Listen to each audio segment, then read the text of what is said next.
Hi friends, last వీడియోలో మనం group 2 ప్రిలిమ్స్కి సంబంధించి తెలంగాణ సమాజం, సంస్కృతి, వారసత్వం, కళలు మరియు సాహిత్యం ఈ టాపిక్లో చూసాం కదా. Part 1, part 2 videos.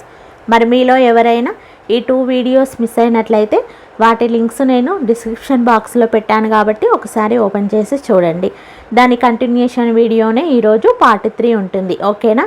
ఇందులో ఫస్ట్ క్వశ్చన్ చూసినట్టయితే, తెల్లవారుజామున వీధుల్లో తిరుగుతూ క్షుద్ర శక్తులను పారద్రోలేలా చేస్తూ భిక్షాటన చేసేవారు ఎవరు? Answer option 3 బుడబుక్కలు. అయితే ఇక్కడ బుడబుక్కల వారు సంచార జాతులు. ఓకేనా? వీళ్ళు వచ్చేసి సంచార జాతులు. అయితే జోస్యం చెప్పడం, తాయితులు కట్టడం వీరి యొక్క వృత్తి. జాగ్రత్తగా గుర్తుపెట్టుకోండి. ఈ జోస్యం చెప్పడము మరియు తాయితులు కడతారు కదా, ఈ రెండు కూడా బుడబుక్కల వారి యొక్క వృత్తి. తర్వాత ఈ మున్నూరు, ముత్తరాశి మొదలైన ఈ కులాల నుండి ఉద్భవించిన జాతులలో శారదా కాండ్ర జాతి ఒకటి. ఓకేనా? ఇక్కడ శారదా కాండ్ర జాతి అని ఇవ్వడం జరిగింది కదా. తర్వాత లాస్ట్ ఆప్షన్ వచ్చేసి మున్నూరు జాతి వారు అని కూడా ఇవ్వడం జరిగింది కదా. అయితే ఈ రెండు కూడా ఏంటి అంటే మున్నూరు, ముత్తరాశి మొదలైన కులాల నుండి ఉద్భవించిన జాతులలో శారదా కాండ్ర జాతి ఒకటి. ఓకేనా? ఈ పాయింట్ కూడా గుర్తుపెట్టుకోండి. ఇక్ష్వాకులు క్రింది వాటిలో ఏ దేవతను పూజించేవారు? ఆన్సర్ ఆప్షన్ 2 హారతి. ఇక్కడ ఇక్ష్వాకులు వచ్చేసి హారతి అనే దేవతను పూజించడం జరుగుతుంది. ఇక మిగిలిన వాటిని చూస్తే ఇక్కడ కంటికహారము, ఇక్కడ ఏంటి అంటే కులధనము మరియు వారసత్వ పరంగా భావించి కంటికహారమును ముదిగొండ చాళుక్యులు, జాగ్రత్తగా వినండి, ముదిగొండ చాళుక్యులు ఈ కంటికహారమును కులదేవతగా భావించేవారు. ఇక తర్వాత వచ్చేసి ఇక్కడ శ్రీపర్వత స్వామి, ఇతను ఏంటి అంటే విష్ణుకుండినులు ఈ శ్రీపర్వత స్వామి యొక్క భక్తులు. ఓకేనా? విష్ణుకుండులు ఈ స్వామి యొక్క భక్తులు.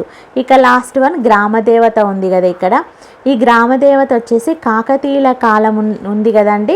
ఆ కాకతీయుల కాలం నుండి ఈ గ్రామదేవతను ఎక్కువగా ఆరాధించడం మొదలుపెట్టారు. ఓకేనా? ఎక్కువగా గ్రామదేవతను ఆరాధించడం ఎప్పుడు స్టార్ట్ అయింది అంటే కాకతీయుల కాలంలో.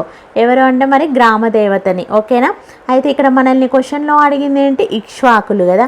ఇక్ష్వాకులు పూజించే దేవత ఎవరు అంటే ఇక్కడ ఆప్షన్ 2 హారతి అనే దేవత.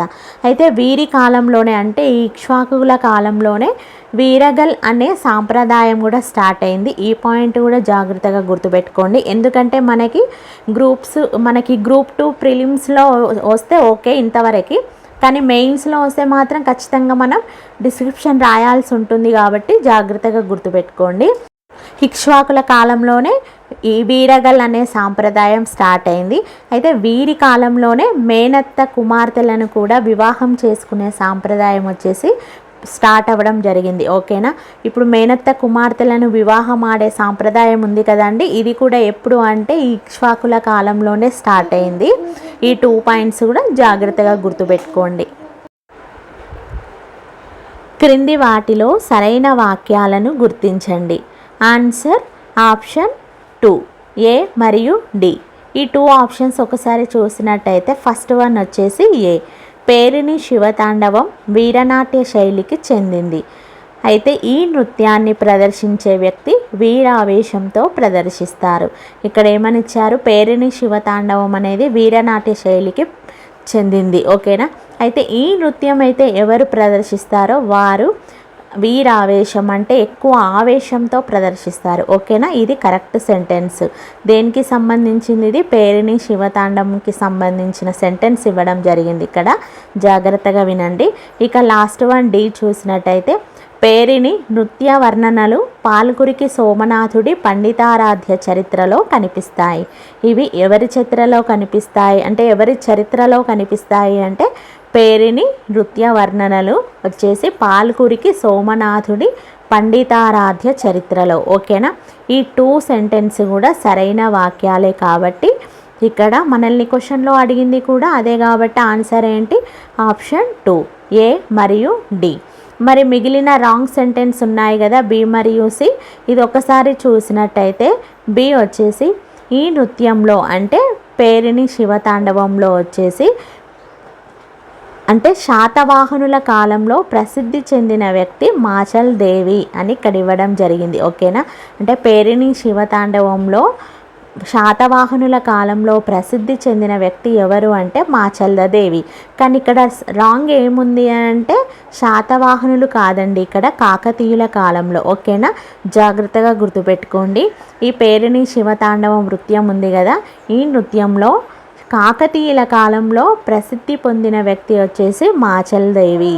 కానీ ఇక్కడ ఏమని ఇచ్చారు, శాతవాహనులు అని ఇవ్వడం జరిగింది, కానీ శాతవాహనులు కాదు, కాకతీయులు. ఓకేనా, మరి తర్వాత సి చూసినట్టయితే పేరిణి శివతాండవం పూర్తిగా స్త్రీలు ప్రదర్శించే నృత్యం అని ఇవ్వడం జరిగింది, కానీ ఇక్కడ స్త్రీలు కాదు, పురుషులు. ఇక్కడ ఆపోజిట్ ఇవ్వడం జరిగింది. ఓకేనా, ఈ పేరిణి శివతాండవం వచ్చేసి పూర్తిగా కూడా పురుషులు ప్రదర్శించే నృత్యం. ఓకేనా, అయితే ఈ పేరిణి శివతాండవం వచ్చేసి ఎక్కువగా కాకతీయుల కాలంలోనే ప్రసిద్ధి చెందింది, ఇది కూడా గుర్తుపెట్టుకోండి. అయితే కాకతీయుల కాలంలోనే ప్రసిద్ధి చెందిన వ్యక్తి వచ్చేసి మాచల్దేవి, కానీ వీరి కాలంలోనే అంటే ఈ పేరిణి శివతాండవం ఎక్కువగా కూడా కాకతీయుల కాలంలోనే ప్రసిద్ధి చెందింది. ఓకేనా, కానీ ఈ పాయింట్స్ అన్ని జాగ్రత్తగా గుర్తుపెట్టుకోండి, ఎందుకంటే మనకి ప్రిలిమ్స్లో అడిగే ఛాన్సెస్ ఉన్నాయి కాబట్టి. ఓకేనా, ఈ సరైన వాక్యాలు కూడా మనకి 2 సెంటెన్స్ ఉన్నాయి, అవేంటి మరి, ఆప్షన్ 2 వచ్చేసి ఏ మరియు డి. ఓకేనా, కన్ఫ్యూజ్ కాకండి. లంబాడీలు శ్రావణ మాసంలో జరుపుకునే పండుగ ఏది? ఆన్సర్ ఆప్షన్ 2 తీజ్ పండుగ. అయితే ఈ తీజ్ పండుగ వచ్చేసి వర్షాలు బాగా పడి భూమి సాగుకు తయారైన సందర్భంగా లంబాడీలు ఈ తీజ్ పండుగను శ్రావణ మాసంలో జరుపుకోవడం జరుగుతుంది. ఓకేనా, అంటే వర్షాలు బాగా పడి భూమి సాగుకు తయారైన సందర్భంగా అంటే దాని సిచ్యువేషన్లో ఈ తీజ్ పండుగను లంబాడీలు శ్రావణ మాసంలో జరుపుకోవడం జరుగుతుంది. అయితే ఈ పండుగను పెళ్లి కాని వారు మాత్రమే జరిపిస్తారు. అయితే ఈ తీజ్ పండుగ చివరి రోజు చాలా ముఖ్యమైనది. ఈరోజు పరమాన్నము మరియు నెయ్యిని సేవాభయ్య దేవుడికి సమర్పించడం జరుగుతుంది. ఓకేనా, తెలంగాణ తల్లి అనే భావనను తొలిసారిగా ప్రజల్లోకి తీసుకొచ్చింది ఎవరు? Answer option 3 Dasarathi Krishnamacharya. Friends, ఇక్కడ తెలంగాణ తల్లి అనే భావనను తొలిసారిగా ప్రజల్లోకి తీసుకొచ్చింది దాశరథి కృష్ణమాచార్య. మరి తెలంగాణ తల్లి విగ్రహానికి మొదటిసారి రూపాన్ని ఇచ్చింది ఎవరు అంటే బిఎస్ రాములు. ఇక తెలంగాణ తల్లి యొక్క రూపాన్ని మొదటిసారిగా చిత్రించింది ఎవరు అంటే వెంకటరమణాచారి. ఓకేనా, ఈ క్వశ్చన్ అంటే ఇందులో అడిగిన క్వశ్చన్తో పాటు ఈ 2 పాయింట్స్ కూడా గుర్తుపెట్టుకోండి. తెలంగాణ తల్లి అనే భావనను ప్రజల్లోకి తీసుకొచ్చింది దాశరథి కృష్ణమాచార్య. అయితే తెలంగాణ తల్లి విగ్రహానికి రూపాన్ని ఇచ్చింది బిఎస్ రాములు. తర్వాత ఈ తల్లి రూపాన్ని చిత్రించింది వెంకటరమణాచారి.